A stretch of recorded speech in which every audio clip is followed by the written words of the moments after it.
قبل ما تفكري تعملي اي تجميل او اجراءات تجميليه لازم تفكري في صحه حملك وصحه ابنك. الحمل ما بيكونش موجود في اي وقت، لكن التجميل ممكن يتعمل في اي وقت.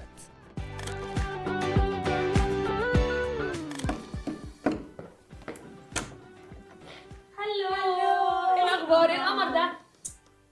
مبسوطه جدا انك معايا النهارده. انا مبسوطه اكتر. يلا بينا. يلا بينا يا رب.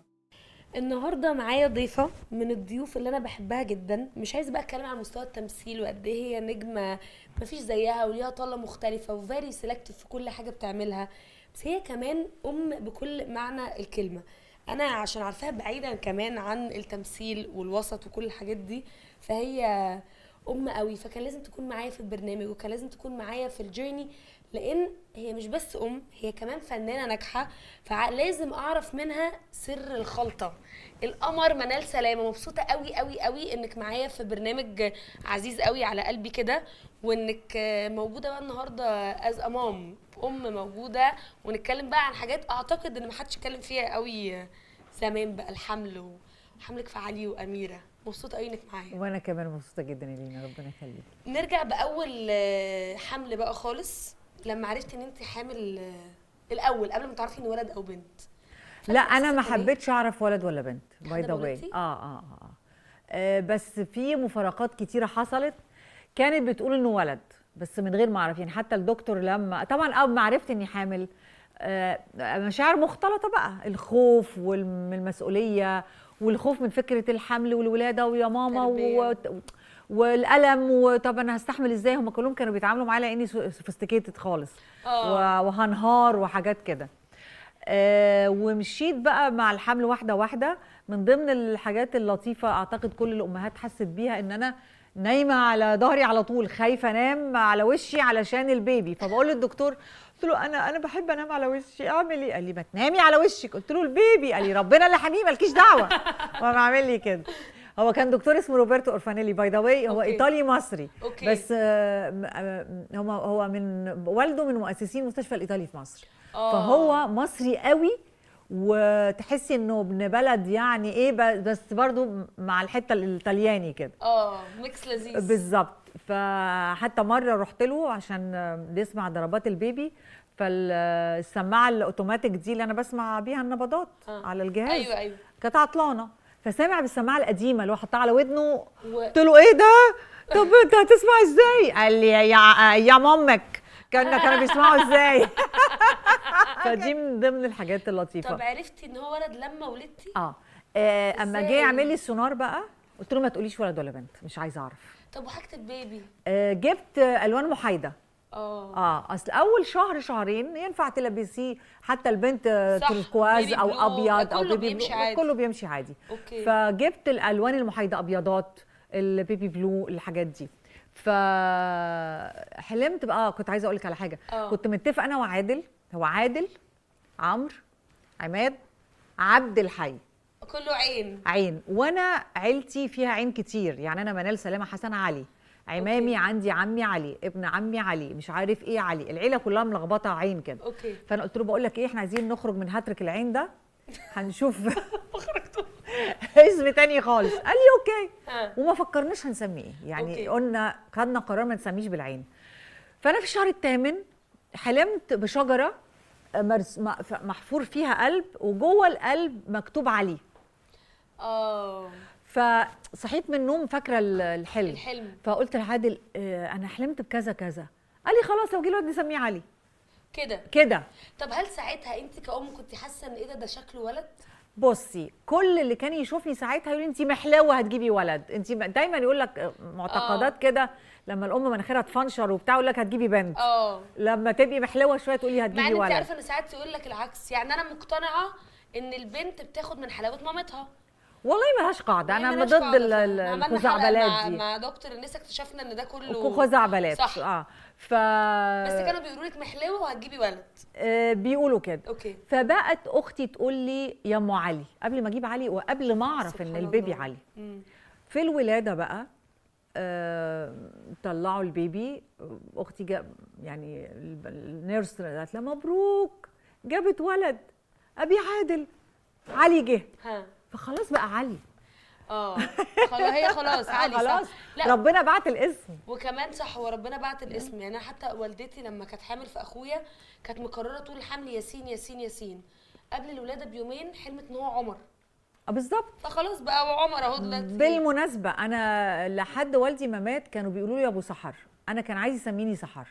يا سلام. فراح بيكتب اسمي بقى في الصحه، فلقى اللي بتكتب، الموظفه اللي بتكتب شهاده الميلاد معاها طفله، فبتقول لها بس يا منال اقعدي بقى. كان منال كان جديد على الودن. فبابا قال لها هي بنتك اسمها منال؟ قال لها تسميها منال. وراح يكتب لي سحر. انا بفكر لو جوزي عمل كده معايا متفقين في اسم وكتب اسم تاني. بصي كل واحد يبقى لازم باسمه. ربنا اللي بعت الاسم. صح. رد فعل العيله كان ايه لما عرفوا ان انت حامل؟ بحس ان اول بيبي ده بالذات طبعا ده الايقونه لحد دلوقتي بالمناسبه. مين اول حد يعني قلتي له فاكره؟ عادل طبعا جوزي. هو اول حد قلت له، وبعد كده ماما وبابا وكده ومامته. علي لحد دلوقتي هو الفاكهه بتاعت العيله. يعني حتى تيتا مامتي كل احفاد العيله يقولوا طبعا علي ده في حته تانية. طبعا اول حفيد وهي ربته معايا. لان ده انا لولا وجود امي واختي في حياتي الحقيقه كان ممكن ما اشتغلش. يعني كنت هختار اني هقعد مع ابني، بس وجود امي واختي معايا لان سكننا مع بعض كمان ما قدرتش اسيب الولد. انا ما بسيبش ولادي ابدا مع مساعدين، مستحيل. المساعدين في البيت للبيت وقدام عينينا، ويسهلوا عليكي مرحله التربيه مع الولد. انا اللي بعمل كل حاجه. يعني انا اللي بحمي، انا اللي برضع، انا اللي بغير البامبرز، انا اللي بعمل كل حاجه لحد ما يقف على رجله كده. يعني حتى وانا حامل ده انا مشكله لسه كنا بنتكلم امبارح في الكيس ان دلوقتي للاسف ما اعرفش بقى اختلاف الاجيال ولا السوشيال ميديا ولا ايه.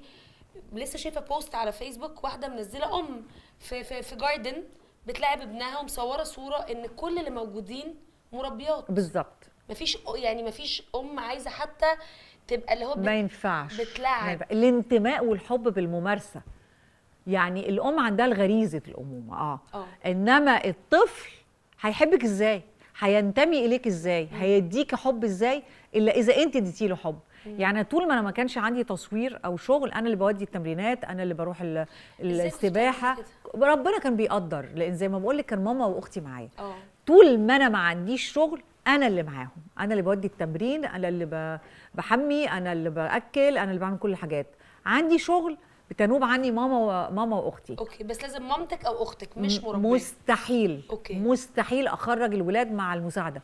مستحيل. يا ماما معاهم يا اختي معاهم. حتى في التصوير وانا كنت برضع الولاد علي واميره كنت باخدهم معايا. انا نزلت تصوير في علي بعد اقل من شهر من الولاده. كنت بصور مسلسل اسمه ابو فراس الحمداني. ده اول حاجه نزلتها بعد 3 أسابيع والله من الولاده. فكنت باخد مامتي معايا وعلي. وكنت بتفق مع المخرج المنفذ عندي كل 3 ساعات تلت ساعه بريك عشان علي. حتى الاستاف في اللوكيشن يقول لي علي بريك علي يا مدام منال عشان اروح ارضع علي. يعني في حد غيرك كان ممكن اللي هو لا خلاص بقى مش هرضع طبيعي؟ لا اولا الرضاعه الطبيعي بجد اسالي اي دكاتره في الدنيا مفيده للام وللطفل. صح. يعني اما تولدي يا رب يا رب يا رب تولدي طبيعي يا رب. اما تولدي طبيعي انت وانس البيبي جالك بيرضع ات وانس. السيزيريان بيقعد له مده شويه. انا عارفه بياخد لان الجسم مش عارف ان الولاده حصلت. 2 الولاده الطبيعي الرحم بيرجع زي ما كبر بيصغر بسهوله شديده طبعا. عن السيزيريان. وبعدين السيزيريان الامهات اللي بيتدلعوا يقول لك لا انا بنج واولد، ما انت هتقومي تتعذبي من العمليه. انت ولدتي 2 طبيعي. الحمد لله رب العالمين. طب اسالك حاجه بمناسبه الولاده. الله عايزه اكلمك في حاجه، عندي كميه اسئله دلوقتي في دماغي. لا بما انك ولدتي طبيعي فاحنا في ستيريوتايب كده معين متاخد عن الولاده في التمثيل. هل لما وانت بتولدي ده بالظبط اللي حصل لك؟ يعني اللي احنا بنشوفه في التمثيل السويت قوي والصديق؟ لا صح. لا لانه وبتفرق من حاله لحاله باي ذا واي. يعني انا في اللي انا عايش في جلباب ابي كنت حامل في علي ابني. فلما في مشهد وانا في التصوير وانا بصور في مشهد انا بولد فيه او جالي الطلق يعني بالبلدي كده، فقمت ماما الحق. ما فيش حاجه اسمها كده، ما فيش في الحياه خالص، ما فيش كده خالص. في الام بس حسب قدره شخص. انا قلت لك في بدايه الكلام كانوا فاكريني دلوعه ومش هستحمل. بالعكس ده انا اولا انا علامه الولاده جات لي 8 صباحا، فانا حسب معلوماتي انا ممكن اقعد يومين اولد. ده اللي انا اعتقد يعني ده اللي انا عارفاه بتفرق من حاله لحاله، وفي ناس ساعات بتبقى على طول بيروحوا المستشفى. بتفرق من حاله لحاله صدقيني. أوكي. فانا قمت ماما في ميه وبتاع، قالت لي طب اهدي، طيب دي علامه الولاده. قلت لها امتى؟ قالت لي بكره. ماما قصدت ما تخوفنيش عشان اتحمل القادم. وده فعلا ادى اشاره لعقلي انه لسه بدري.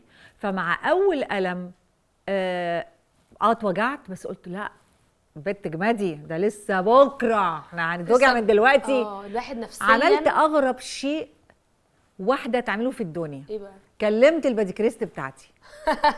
جات لك؟ قلت لها وفاء انا بولد تعالي لي.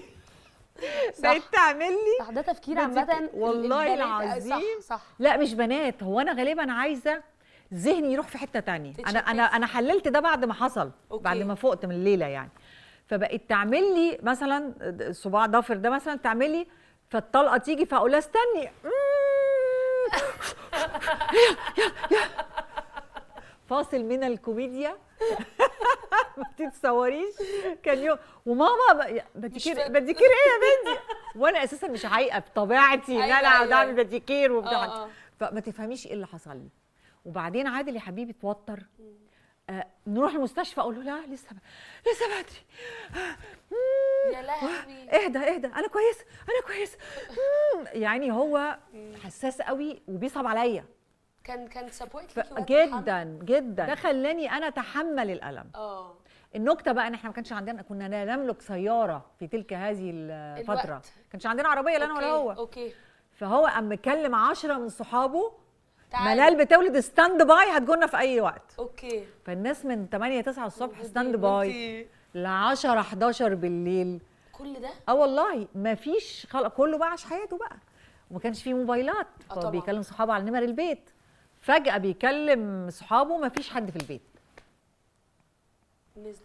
قلت له مستشفى بقى. جيت على 11 مساء 11 ونص كده، قلت له مستشفى بقى. فنزلنا، كنا ساكنين في حته لازم امشي شويه. اوكي. ما كانش في تاكسي على طول بتاع، فمشينا لقينا الله يمسيه بالخير حبيب قلبي المدير التصويري الجميل سامي المغربي. اوكي.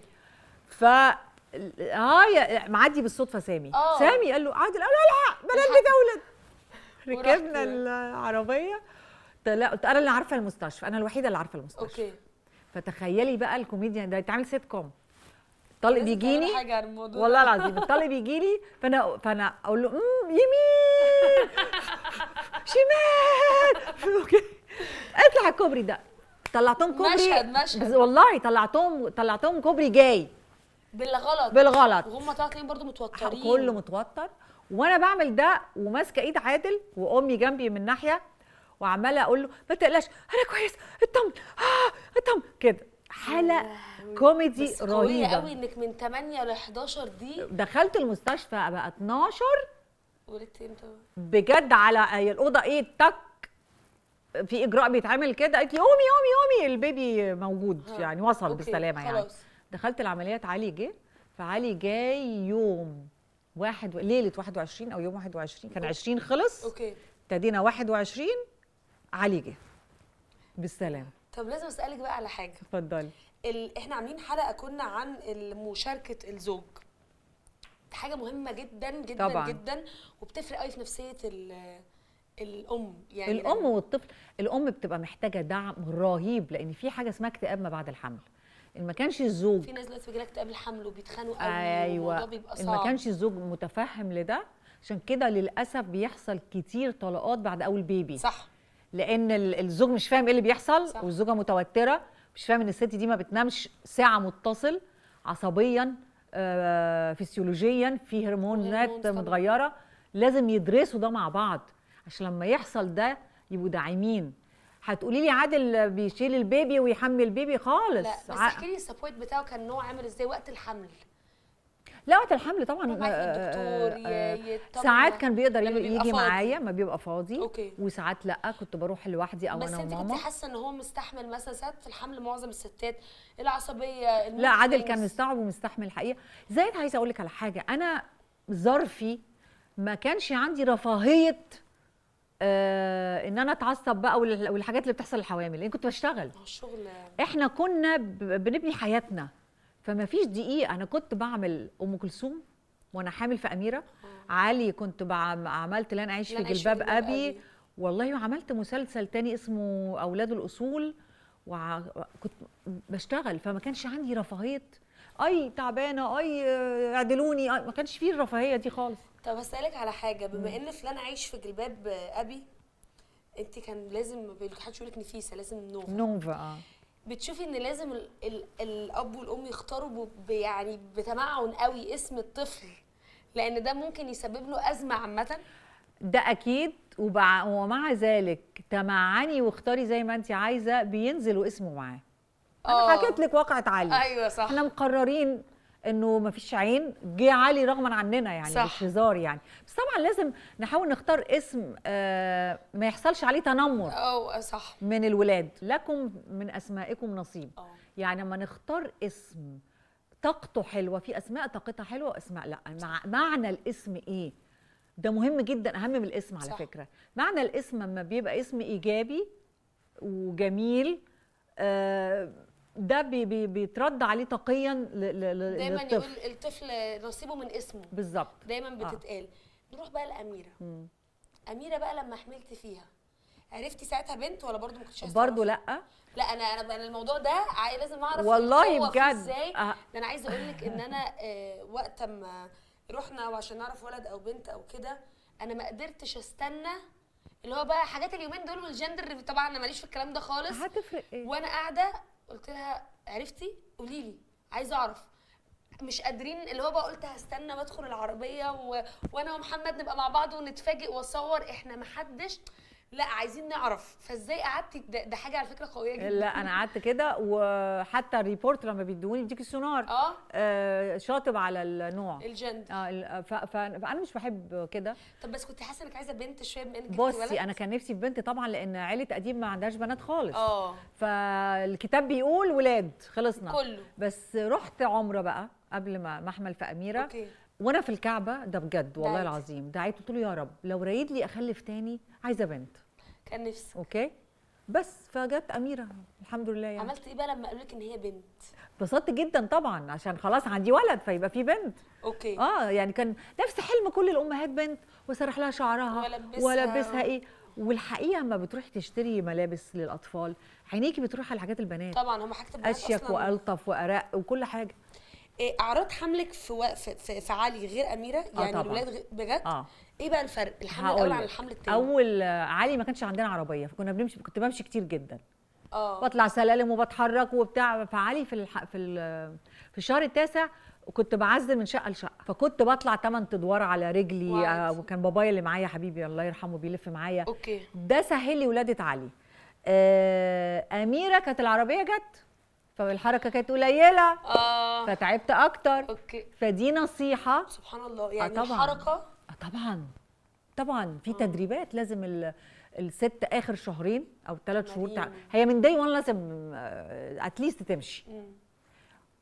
اخر شهرين 3 لما تمشي كويس وفي تمرينات بتتعمل بتسهل الولاده جدا. ايه النصايح اللي اتقالت لك وقتها ما كانت بتضايقك شويه في وقت الحمل؟ وبعدين في برضو حاجات معتقدات غلط احنا عارفينها. اكتر نصيحه كانت بتضايقني كولي ده انت بتاكلي الاثنين، ده كلام فارغ. فزدت 25 كيلو في علي. اوكي. وفي اميره 30. لا ورجعتيهم على طول؟ رجعتهم ب9 شهور. ايه ده؟ طبعا. بس ده كتير جدا جدا. يا لهوي. كل ده عشان الجمله دي؟ لا الجمله دي وما تفهميش انا كان بيحصل لي ايه. يعني مع انه انا في اميره ما كنتش باكل خالص. بصي كل حاله غير الثانيه، كل جسم غير الثاني. بتشوفي انا عشان بشوف ان انت يو ار ماذر، يعني انا عارفه قد ايه انت بتاخدي بالك منهم ومركزه معاهم، ودي حاجه هي عامه ما بقتش موجوده كتير. يعني بحس ان كل ما الوقت بيعدي ان الامهات تبقى عارفه اولادها رايحين فين، بيعملوا ايه، جايين منين، صاحبتهم، وتشيز دي الاهم من كل ده. بس دلوقتي بقى الدنيا مختلفه خالص. بصي كارثه انك اولا الطفل نص يومه في المدرسه، فمش بتاعك اساسا نص اليوم ده، بيتاثر باللي حواليه وبالمدرسين وبتاع. على ايامنا كانت الوزاره اسمها التربيه والتعليم، فكان المدرسين بيربوا معانا. صح. دلوقتي للاسف لا، لو علموا بس يبقى كتر خير الدنيا. صح. ففكره ان ابنك او بنتك تبقى في المدرسه نص اليوم، فانت مش مسؤوله قوي عن الجزء ده، فانت لازم تبقي مسؤوله عن الجزء الثاني. ومش عارفه برضه بيحصل ايه في المدرسه بالظبط. اول حاجه بجد لازم تصاحبي ابنك او بنتك بجد، بمعنى يعمل حساب انه انك يعني انه يزعلك، اوكي، مش انه يخاف منك. اوكي. فاللي هو دايما تعالى بقى عملت ايه في المدرسه النهارده، احكي لي كذا. ولو في مصيبه حصلت هو عاده بيحكي ان صاحبه عمل مصيبه، تاكدي ان هو اللي عاملها. اوكي. لا تثقي في طفلك. اوكي. لا تثقي باللي يقول لك ابني ده ما بيغلطش، لا معلش مفيش حد ما بيغلطش. فاول ما يقول لك صاحبي عمل كذا او صاحبتي عملت كذا، ازاي؟ طب عملت كده ليه؟ ما تقوليش ازاي، ما بلاش الرياكشن العنيف بتاع يا خبر ابيض. فتخوفي ان لو هو عمل حاجه كده فتقولي له طيب اذا عمل كده ليه؟ طب سببها ايه؟ طب انت رايك في الحكايه دي يا اميره، او ايه رايك ده في علي، وده صح ولا غلط؟ تسيبيه هو اللي يجاوب، هو اللي يحل، هو اللي يكتشف الصح من الغلط. اوكي. فبعد كده يقول لي طب مامي انا عملت كده، اقول له اديك عرفت الصح والغلط، ما تعملش كده تاني. فهديتي فعمري ما كانت ماما معايا مثلا يبقى عامل حاجه، او حتى لو وقع اقول لها لا ليه بتعملي كده؟ ليه؟ مفيش حاجه، وقعت ايه، يلا حبيبي قوم معلش فين، واو طبعا وخلاص. ما تكبريش الحكايه حتى لو عمل غلط. ودايما كنت اقول لهم الا الكذب. لو قتلت هعرف اطلعك، كذبت مش هعرف اطلعك. وبعدين لو عملت مصيبه تعالى قول لي انا عملت المصيبه الفلانيه عشان نعرف نوجد حل بسرعه. انما لو كذبت انا مش هروح اجيبك من الاسم، هسيبك. ايوه فاهمه؟ صح. فدي كانت طريقتي معاهم الاثنين. فكان حد يكذب شويه حد لا، وبعدين فهموا انه لما انا بعاقب عشان الكذب، مش بعاقب عشان الفعل. الفعل كلنا هنغلط. صح. وكنت اقول لهم دايما ربنا عامل الجنه والنار عشان في ناس هتعمل خير وناس هتعمل شر، بس تعالوا نحاول نعمل خير عشان ربنا يفرح بينا. انا عمري ما خفتهم من ربنا، وانا ما بخافش من ربنا. انا بخاف على زعل ربنا، مش عايزه ربنا يزعل مني. انا عايزه على قد ما اقدر اعمل اكبر قدر ممكن من الصح اللي ربنا عايزه. فدي علاقتي بعلاقه تربيتي، طريقه تربيتي بيهم. اهم حاجه مفيش كذب وبربنا بالظبط كده. انت هتعمل غلط، مامي مش شايفاك بس ربنا شايف. صح. فمامي كبيره هتعمل ايه يا علي او يا اميره؟ هتضربك على ايدك، هتحرمك من المصروف. ربنا بقى ايه رايك انت؟ تحب تروح النار مثلا ولا تروح الجنه اللي فيها كذا وكذا؟ كنت دايما يعني مره جبت لهم شيخ يعلمهم يحفظهم قران. علي ما شاء الله الله اكبر، يعني كان في التوقيت ده حافظ 3 أجزاء من القران. واميره وصلت لجزء ونص ما شاء الله. فانا هم قاعدين في الاوضه، ما بقفلش باب اوضه على مدرس او شيخ. باب الاوضه مفتوح دايما. ودايما انا معديه رايحه جايه عليهم. فانا سامعه الشيخ فبيكلمهم النار، فناديت له قلت له بعد اذن حضرتك ما تكلمش ولادي عن النار، كلمهم عن الجنه بس. حببهم في الجنه. 2 وانت بتشرح لهم بتحفظهم السوره، اشرح لهم ليه السوره دي نزلت، عشان ايه الحدث، لان كل ايه نزلت في القران الكريم نازله بسبب وبحدوته وبقصه. فاحكي له القصه، سبب الايه دي ايه، وعلمه في الحفظ العربي. يعني علي النهارده يقول لك دي ادغام، دي مد، دي كذا، فتعلموا هنا في تنوين، لانهم مش هم بيحفظ وخلاص. بالظبط، لانه كانوا في مدارس امريكان. فالعربي ضايع هناك طبعا. فانا كنت مهتمه جدا اني اعلمهم عربي. يعني النهارده علي واميره يقروا سكريبت تمام، يقروا جورنال تمام، يقروا عربي كويس. دي حاجه مهمه جدا جدا. طبعا. ممكن يبقى عندهم اخطاء في المد احيانا بسيطه، انما يعرفوا يقروا عربي كويس لانه حفظوا قران، سمعوا قران. كنت بهتم اجيب لهم مدرس عربي. فده مهم بقى، انا بطلبه مطلب شعبي من كل اللي بيعلموا اولادهم امريكان وجيرمان وبريتش والحاجات دي وكل الحاجات دي. انت عربي، انت مصري، لغتك الاولى اللغه العربيه. صح. فازاي انا ما اعرفش لغتي الاولى واعرف لغه اولى لبلد تانية؟ صح. فما ينفعش. وده بقى اناشد فيه وزير التربيه والتعليم. العربي للاسف بيدوها حصه ولا حصتين في الاسبوع. لا، العربي حصه لازم تبقى يوميا في حصه عربي. والعيال تكتب وتتملى وتقرا وتكتب بتعبير وخطهم، نهتم بالخط. فده الحمد لله كنت بعمله مع الولاد. طب هختم معاكي بحاجه مهمه جدا. زي ما انت كنتي بتقولي ان انت كنتي في حمل علي وفي حمل اميره كنتي بتشتغلي، وفي نفس الوقت كنتي لما اتولدوا كنتي موجوده معاهم وبتاخدي معاكي الشغل. عايزاكي توجهي نصيحه لكل الامهات الحوامل اللي بيشتغلوا، هتقولي لهم ايه؟ عشان خاطر اكيد كلامك جاي من واقع وحاجه اتنفذت، فهيبقى مهم قوي بالنسبه لهم. بصي مثلا مدارس الرضاعه مختلفه بين دكتور ودكتور. دكتور يقول لك كل البيبي ما يعوز اديله. في مدرسه تانية دي اللي انا كنت ماشيه بيها، وانا بحب اقتنع، بحب افهم، اني كنت باكل كل 3 ساعات. برضع كل 3 ساعات. ليه؟ ده اتشرح لي من الطبيب ساعتها، قال لي انت تقدري طول ما انت قاعده وانت بالغه كده تاكلي طول ما انت قاعده؟ هيجي لك تلبك معوي. قلت له اه. قال لي الطفل ليه دوره للهضم، فلازم يرضع، تستني. وطبعا اول ما بيتولد كل ساعتين، عند 4 شهور كل 3 ساعات. تنظيم الرضاعه بيدي فرصه للام انها تعرف تنام الساعتين 3 دول. اوكي. وكان اخر رضعه 12 مساء، اول رضعه 6 صباحا. فانت بتعلمي الطفل انه ينام في الوقت ده. اوكي. فانت كمان بتعرفي تنامي ال6 ساعات دول، واعرف ان انا كمان اعرف انام، فاعرف اشتغل، فاعرف. تنظيم الوقت مهم. طبعا لو معاكي حد بيساعدك زي ماما، زي اختك، زي جوزك لو ما عندوش شغل بالظبط كده، بيعرف انت هتنامي ال3 ساعات دول، هو هيشيل البيبي ال3 ساعات دول. برضو في مدرستين، انك شيلي ابنك ويبقى في حضنك دايما والبتاع.